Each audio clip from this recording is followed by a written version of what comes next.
Howdy folks, greetings. Now you saw the title of the video. You know what I'm going to talk about today. It's what everyone's talking about. What's been going on the streets of England over the weekend. Absolutely shocking. I think one of the most scariest things that I've seen is the people trying to break into that hotel where asylum seekers are staying. The shouts from outside of women as well. Women saying, get them out, get them out. I'm like, God forbid. I just hope that no one has got harmed in that situation. I really do. Absolutely shocking. This is Victorian stuff. This is lynch mob stuff. I mean, what are they going to do with these asylum seekers once they get them out of the hotel? It's truly shocking. And, you know, obviously, the first questions we have is why. But one of the most telling things for me is it's quite ironic that this weekend in particular, down here on the south coast, we literally had the polar opposite going on. We had Pride weekend here in Brighton, which is literally a celebration of diversity. We're saying, come to Brighton, whoever you are, whatever background you're from, whatever race you're from, whatever gender, whatever sexuality, come to Brighton and we will embrace you and we will have a party together to celebrate our differences. You couldn't get a more polar opposite to what was going on in those northern cities. So that straight away begs the question to me, why? Why down here on the south coast are we celebrating diversity? We haven't had a single riot down here on the south coast, but everything is kicking off up north. And I've done many videos about this, and the same thing always comes to the forefront is I don't believe racism comes from a vacuum. It comes from people that are impoverished, that are angry. They're angry because their life is shit. They're void. They don't have prospects. So they start going down the rabbit hole of far-right media, and especially when you have completely unregulated social media like Elon Musk owned Twitter. It's just an awful combination. You know, these guys up north, they've been promised time and time again, haven't they? Back in 2010, if you get rid of the Labour government, everything will be great for you. Then Farage comes along and tells them it's the EU. If we come out of the EU, your lives will be better. It wasn't any better. Then Boris Johnson treks up north, tells everyone, vote for me. And they did. They voted for him. In their droves, they voted for Boris Johnson because he said, we're going to level up Britain. We're going to make life better for you up north. It hasn't happened. And that's what I'm saying. What I've always said. Racism this sort of thing does not come from a vacuum. If you've got a great life, if you've got great prospects, are you going to be out being violent, looking for someone to blame? And we've seen this throughout history. Again, I've talked about this so many times. Take your pick. I mean, Germany is the obvious example, isn't it? Through a depression, through people being poor, losing a war, wanting someone to blame, they blame the Jews. Or even go to the revolution in Russia. You know, these things come from people's lives just being awful, and they've had enough, and they're looking for someone to blame. And that is exactly what's happening up north with these riots. They're looking for someone to blame, and they're going for asylum seekers. Now, I got a lot of flack in previous videos for trying to talk about this, because again, this is another problem, I think, where you just blandly label these people as far-right thugs and don't actually talk about why. You don't just suddenly turn into a far-right thug. There's reasons behind it, and you have to talk about these. And I got a lot of flack in a previous video from talking about this subject, and we don't seem to have the difficult conversations in this country anymore. We seem to shy away from them because we're afraid of offending people, but we need to talk about these things.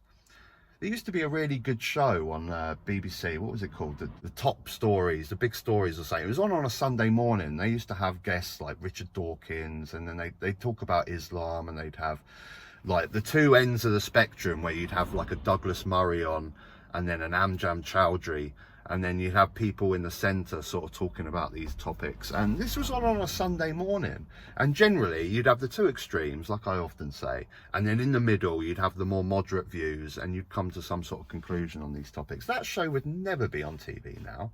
BBC would be far too scared of offending anyone on either side, but we're not having these conversations anymore. And the fact of the matter is, we're having a large amount of immigration into this country, and you know, this is the way of the world. You know, this is what the world has been like for thousands of years. People have migrated, whether it be European migration into America or Jewish immigration into Europe. This thing has been happening for centuries, and it's just a part of life.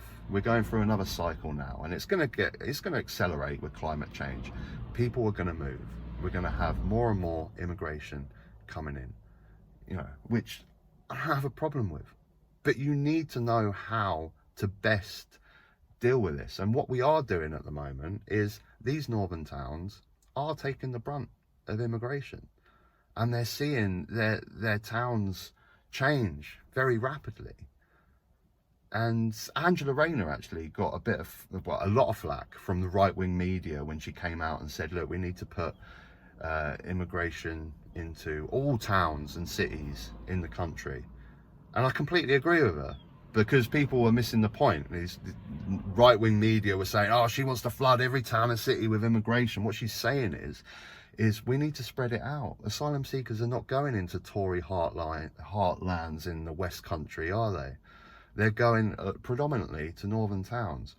And I saw a documentary. If I can find the clip, I'll put it up, but it might be hard to find it, so I won't. But I saw a documentary on immigration, and a councillor from Middlesbrough, a Labour councillor from Middlesbrough, saying that no one is taking on these asylum seekers. We're bringing them in. And Middlesbrough is one of the ones that are having riots right now.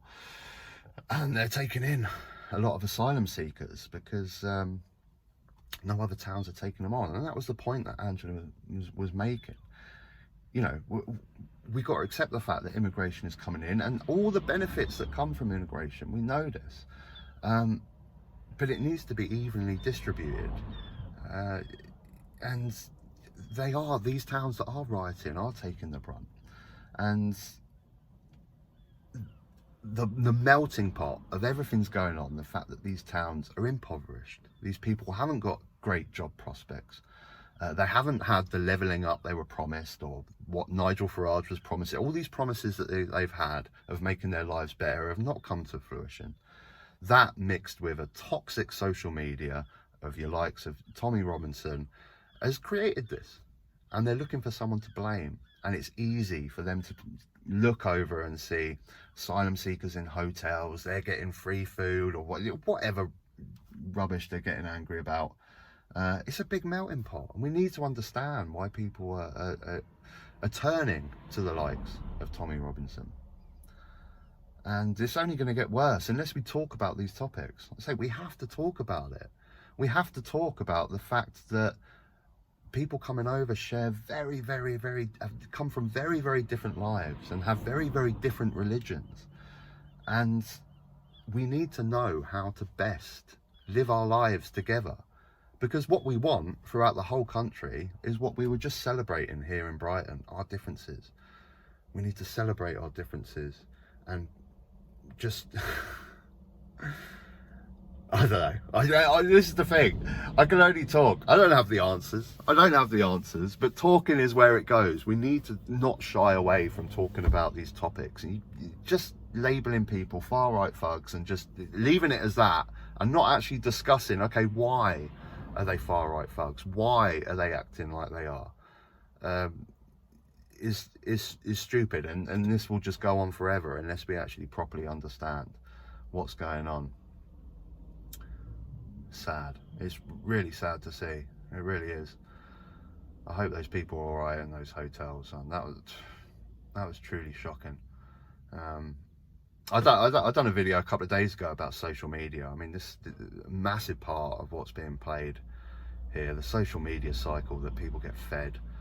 Just every single bad element of anyone that's not English in this country, they will get fed in their Twitter feed. Any wrongdoings by anyone that's Muslim will be pumped into their social media feed. But they don't see the churches, do they? They don't see the mosques that are going out feeding the homeless, that are doing all these.